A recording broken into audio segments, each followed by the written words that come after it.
In this video, we are going to fix Microsoft Store error code 0x800705b4. So without any further ado, let's get started. The first solution that you need to do is you need to run the troubleshooter for Windows Store apps. How we can do that at the start, make a right click, scroll up and click on settings.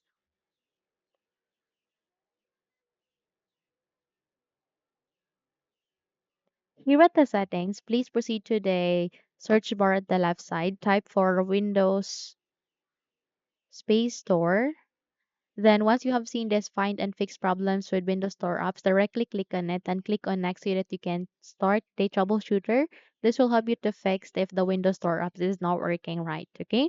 Once you are done, restart the PC and check if the error has been resolved. And if not, proceed to the next solution, and that is to disable the proxy connection. Here you need to open the settings again. Proceed to the network and internet, click on it, and then scroll down. Find for the proxy here, and then turned on this automatically detect settings, turn it on. And if you have any manual proxy setup here, please remove it. Ensure that this one is off.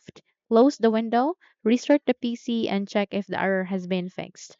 And if not, then we need to perform SFC and DASM scans. I want you to copy the commands that I have given at the YouTube description. Once you have copied it, please navigate here at the bottom search bar. Please type for CMD. Once you have typed it, please wait until you can see a best match, which is the command prompt, and from here, click on Run as Administrator. If your user account control would ask you to say yes, click on yes so that you can run this window. So copy this one by one. The first is to do SFC scan now.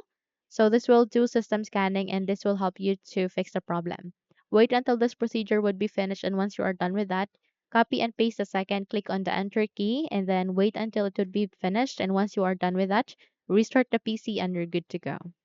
Now, if you found this video helpful, kindly like and subscribe. You may also click or turn on the notification bell so that you will be notified for more upcoming tutorials. Thank you and have a good day.